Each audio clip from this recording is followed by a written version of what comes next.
Testing. 1, 2, 3. Hello.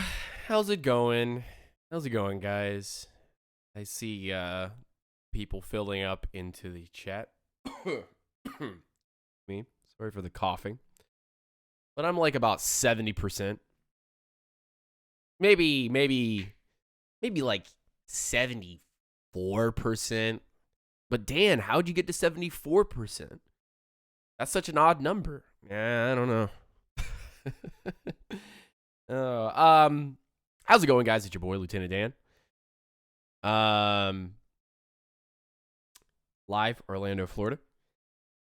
It's been a hot minute since I've done any of these, and it's because I've been dead sick. I caught some kind of week-long bug. And I apologize for not, Lord, you guys are crazy. I apologize for not sending out content, because I'm just a normal person, and normal people sometimes get sick. I'm not a superhero. I'm not Thanos. Which, by the way, I had the pleasure of being incredibly sick and watching that movie. No spoilers for those of you that have not seen the movie, but get snapped. So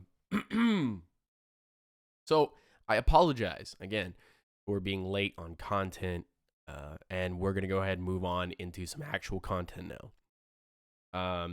Like I said, and I told people this a while back. Thank you, RB Blackshare, for the $2 donation. Get some Dayquil. I am definitely going to be getting some Dayquil. I got to knock out this congestion. I got to knock out this phlegm that's in the back of my throat. Yes, quality content. We're talking about phlegm.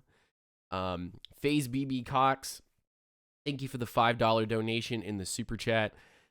We got a little beef that we need to settle. Straight up. But I think it's just a misunderstanding. It's really not even a beef. Last week, I went through a whole week of pneumonia, fever all week. McGary and Lindstrom combo legends. Man, I am hoping that you're okay. And I did not, when I got sick, I did not hand my phone over to my beautiful, hot smoking wife and tell her, hey, tell everybody I'm dead. And it probably would have been better if she had been able to tell everybody that I was pretty much knocked out, cold sweats. I had to change my sheets several times because of just I'm sweating through it. And it was really terrible. I would hope never that anybody would ever go through what I went through over the last few days. I was working on the McGary film as I got sick. And I felt really, really bad.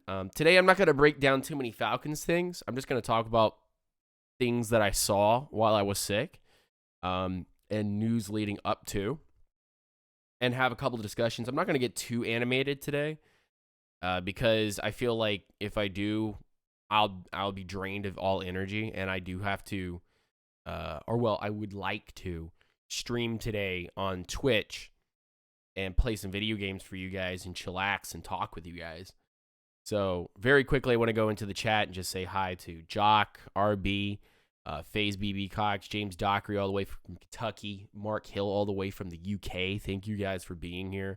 Tyler's in the building. Good to see you. And if you haven't already said hi, please come into the chat, say hi, and I will try my best to say hi back. There will be some moments where I pause just because I'm trying to clear my throat. Like I said, I'm not 100%. So let's get straight into it. So rookie mini camps started. I got to see kind of a first look of Lindstrom and McGary playing together. The more I see them together, the more I hear about them, the more I read about them, the more news that I get to get my hands on, and get to sit here and listen, because I got nothing better to do but to get better and listen to, and read news. And because of that, I've given myself an opportunity to kind of really read up on McGary and understand why why my film breakdown on McGary was going to be wrong.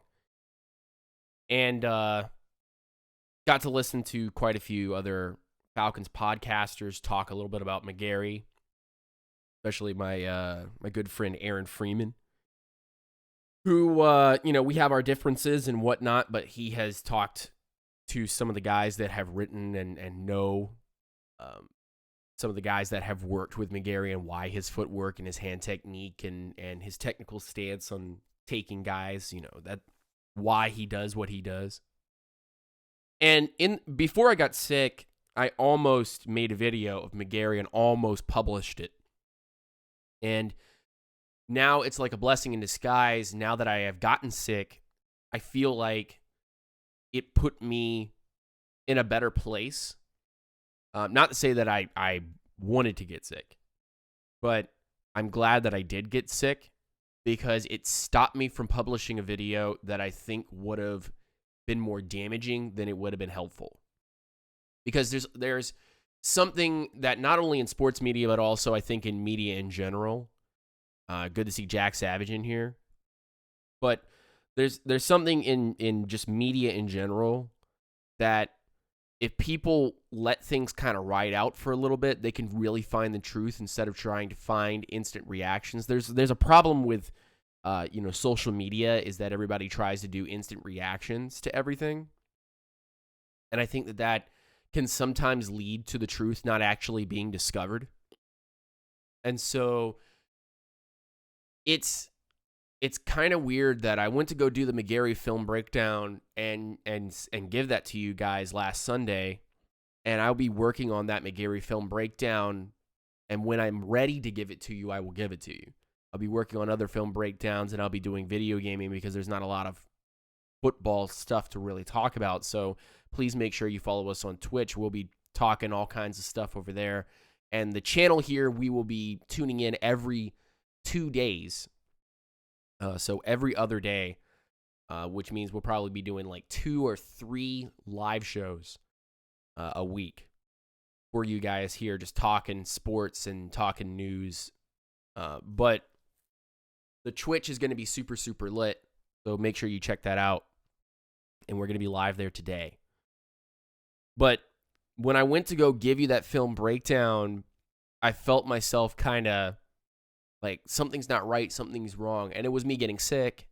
And then when I got sick and I got to listen to other people's, eyewitness accounts and their thoughts on McGary and then like some inner workings of McGary and things of that nature, it really made me kind of step back and go, the video I was going to give you guys was kind of like false information. And I felt bad myself, like that I was going to give you guys a video that wasn't going to be actually the truth. Because I pride myself on the facts and the truth, not just my own opinion. So when I actually got to put my video down and began to upload it, I got sick. And I had to cancel that upload because I wanted to be live with you guys watching that upload. And I got to listen to other people talk about McGary, and I suddenly realized, I've been going at McGary all wrong. Not the player, as in the talent level of the player. I know who McGary is. But I think that I've been going at McGary, his technique and how he as a player has played wrongly. And that it's opened my eyes to a whole different setup of how offensive linemen work, and that there's not just a black and white to offensive linemen, which I thought there was. I thought I had figured everything out, and that's wrong of me to assume that. So Lieutenant Dan here being humble, I think being humble is the first thing, and I'm glad that football we've gotten a little bit of time to kind of end football discussion for a little while and kind of go, okay, so it's time to reflect, and learn something new. Corey Gees, good to see you, man. Rise up, stay grounded. Thank you so much for subbing to the channel. I really appreciate you being here. Aaron Freeman's podcast on McGary was very interesting, dude. Was under Howard Mudd's tutelage. Yeah, Howard Mudd out of the Colts. We're gonna talk about that for a second, actually. And you guys stick in because I really do want to talk about it. I think it's an important thing to talk about. So I listened to this podcast from Aaron Freeman. I'm gonna get straight into it, actually. And one of my issues sometimes was listening to other people's podcasts is that I don't have the attention span for it. And I know a lot of people in here don't have usually the attention span to listen to my kind of stuff. So it's a double-edged sword sometimes when I want to relay a message, but then I know that some other people are probably relaying some really good stuff too, and it kind of gets me blocked out. So for the last couple of days, almost a week now, I've been listening to everybody's stuff because I want to know what's going on in the world, who's talking about what information can I find, what new thing can I talk about.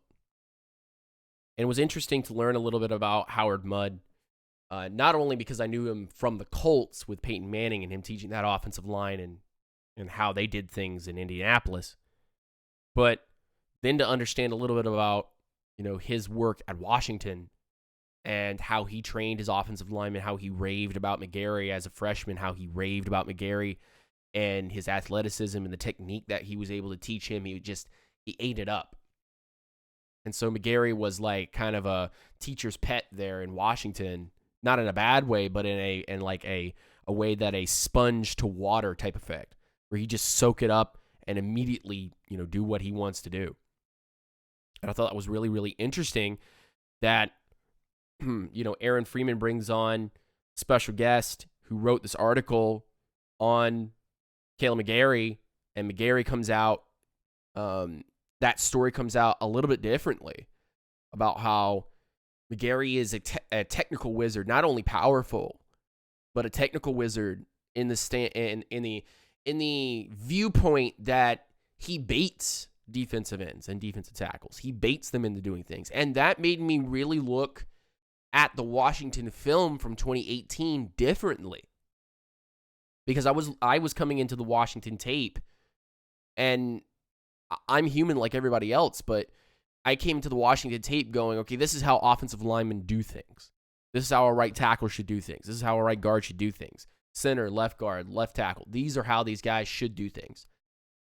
But I forgot one of the most important things is that every offensive line plays differently, is schemed differently. And every offensive lineman and their responsibility, however they play in whatever position they play, however they're taught to play those positions, can be completely different. Can be completely different worlds. So I actually got my eyes opened up after hearing about McGary baiting people. And I went back over the last couple of days just being sick and coughing my butt off and sweating and sneezing everywhere and all that. And watched McGary film again and came away with a completely different idea and thought process. And so, to me, once this McGary film goes down, you guys are going to say, so McGary was a second rounder. But in all intents and purposes, McGary should have gone in the first 25 picks. And I think a lot of you guys are going to step back and go, wow, this is different.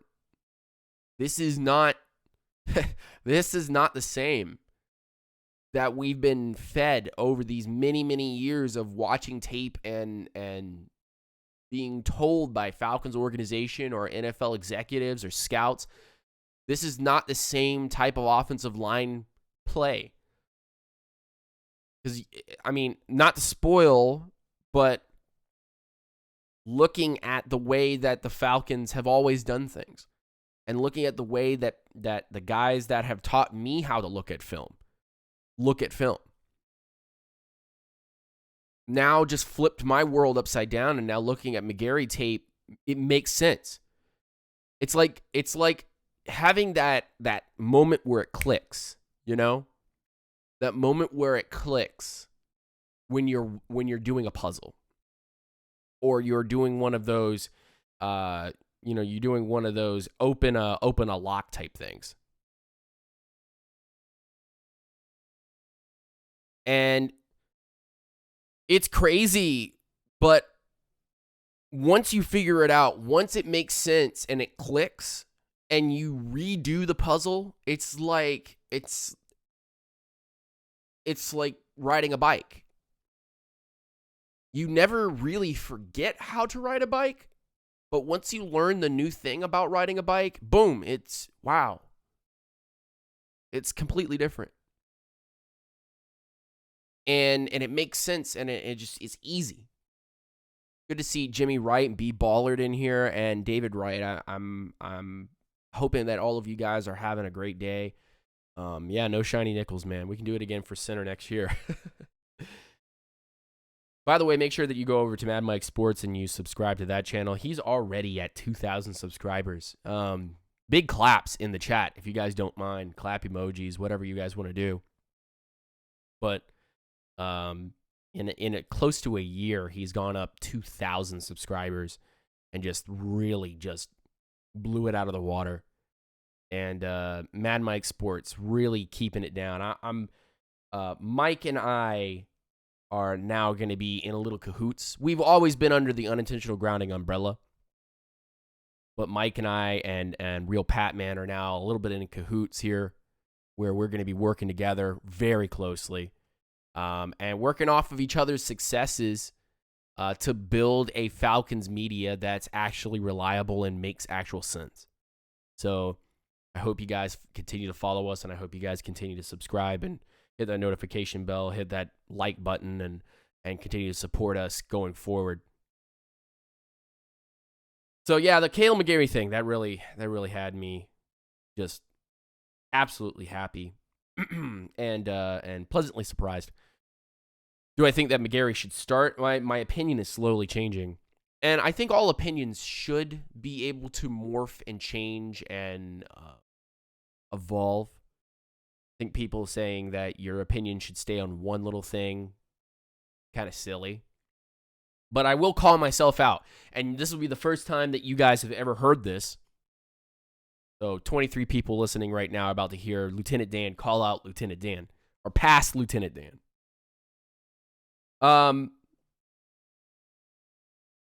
It's funny, but I think, and this will happen to all past yous, so you can always look back at yourself and be like, look at that youngling that I was. Look at that idiot. But I'm gonna go back only a few weeks ago to the NFL draft, and I'm gonna say Lieutenant Dan was an idiot. That's right. Yep, Lieutenant Dan was a complete idiot.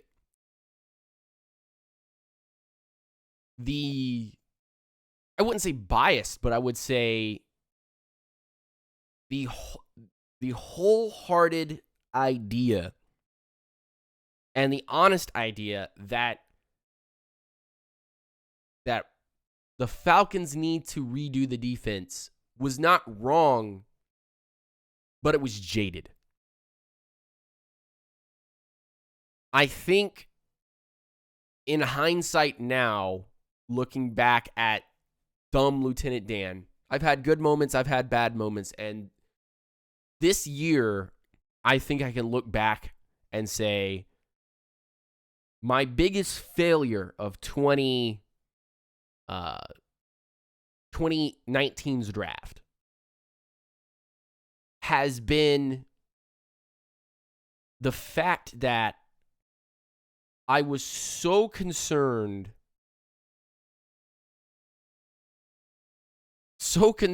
about the defense and it being fixed. And Brianna, who has been a grounder for a very, very long time, thank you so much for the $10 donation through Super Chat. Goodness grief, girl. Rise up, Stay grounded. I need to send Brianna, could you message me on Twitter or something and give me an address or something that I can send you a shirt? I would really appreciate that. That would be really, really nice. I really need to send you a shirt. And I really need to fix my Patreon as well. So I think I think that's going to be happening today.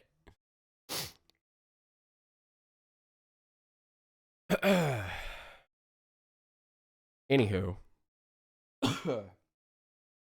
I think my wholehearted nature towards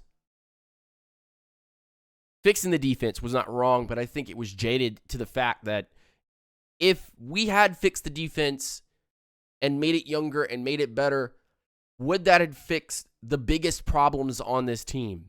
Kinda, but not really. I mean, you look at the guard situations from 2018 and you start to go, wow, that really sucked.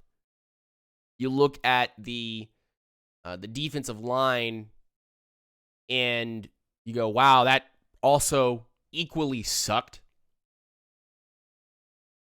And let me know what size you need to, Brianna.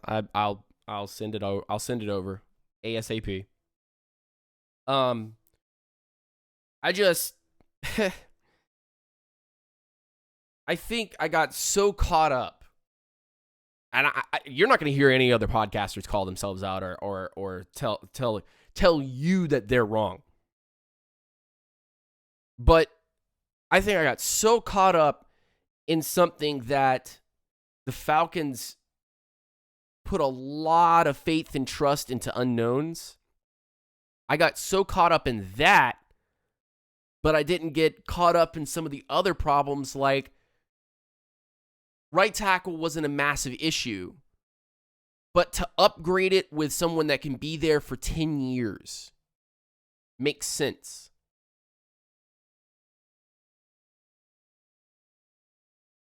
The guard position at right guard was a turnstile. It needed to be upgraded. Why was I so down on it? Because I was so enthralled in defense. Because I'm a defensive guy and I fell for my own trap. So, to me, I think sitting here talking to all of you from around the world, from around the globe, and saying, you know what? I was wrong. I was wrong to, assume that defense. We put a lot of work. We put a lot of work into it from July all the way to, April. So I wouldn't say that we assumed. That's the wrong language there. Verbiage. I think it's good to say that we put in a lot of hard work and effort into positions of need that the Falcons were able to twist and manipulate not only through free agency, but through a little bit of the draft as well, to kind of put a buffer together.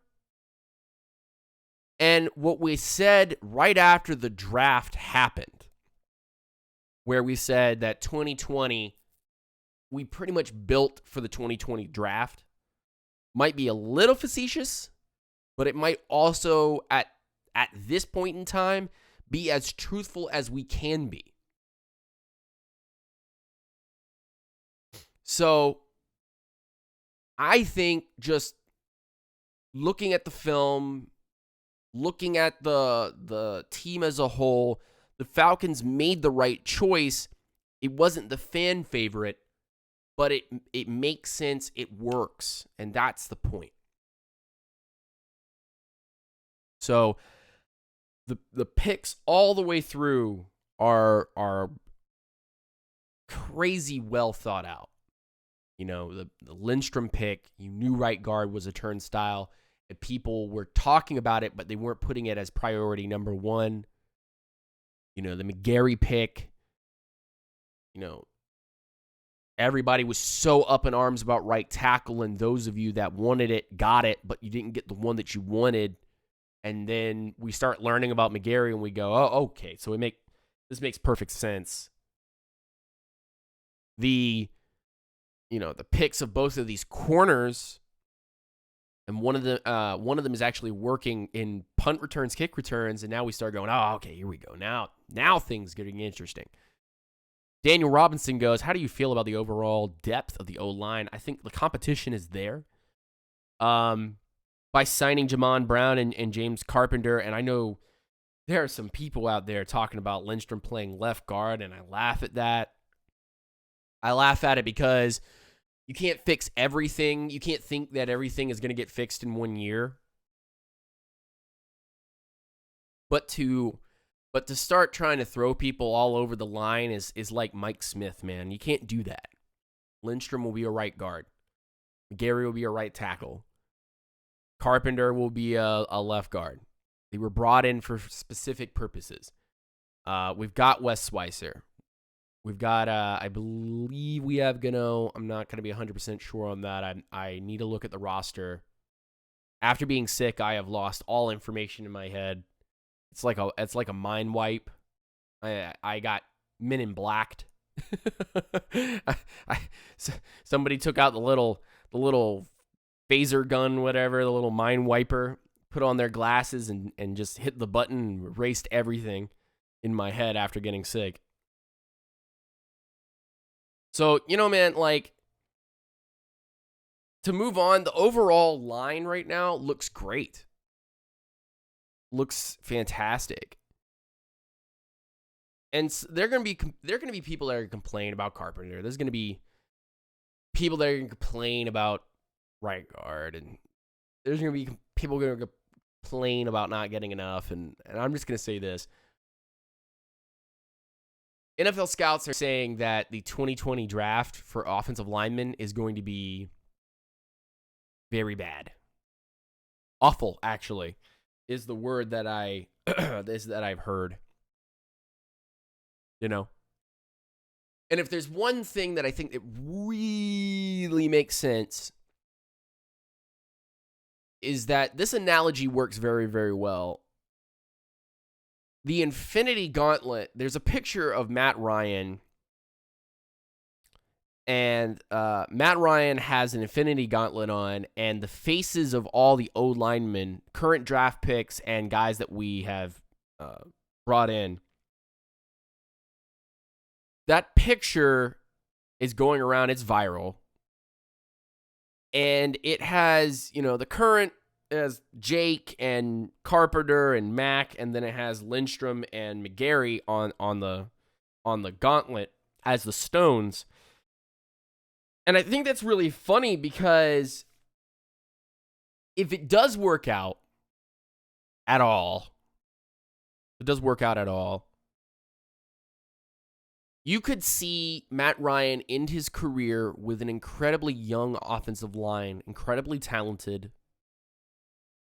But also the thought, I think, can kind of go in everybody else's mind, too,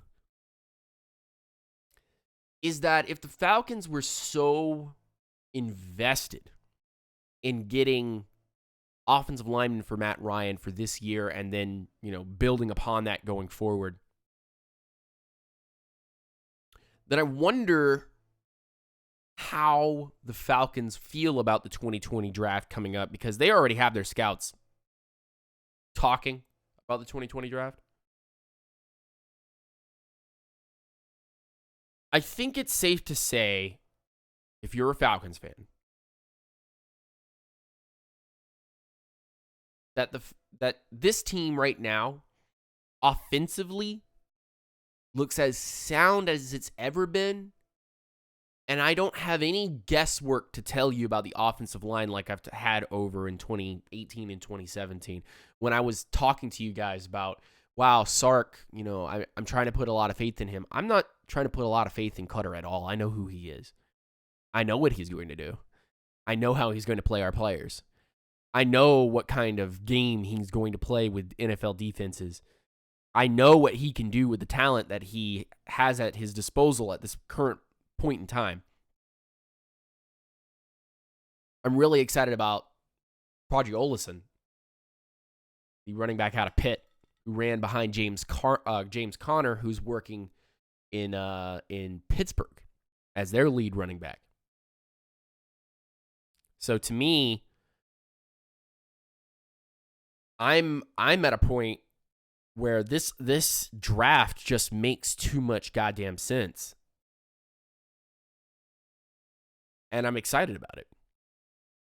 I'm really excited about it. And again, I want to apologize as we end this show today, because I only wanted to go about 30 minutes and then go and, hang out with you guys on Twitch. So please, the Discord is in, not the Discord. The link is in the description of this video.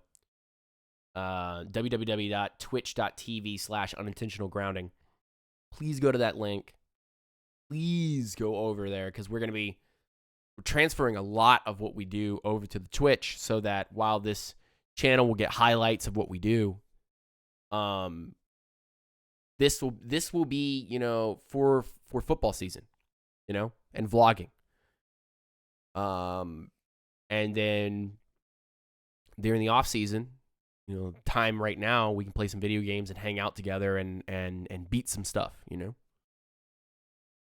But go over to Twitch. Make sure that you go and follow that channel, because we're heading over there right now. But I just wanted to say to you guys, I'm sorry that the content hasn't been coming out. I'm sorry that I've been away. I've been sick, and I'm sorry that I didn't give you guys any notice. But I mean, sick.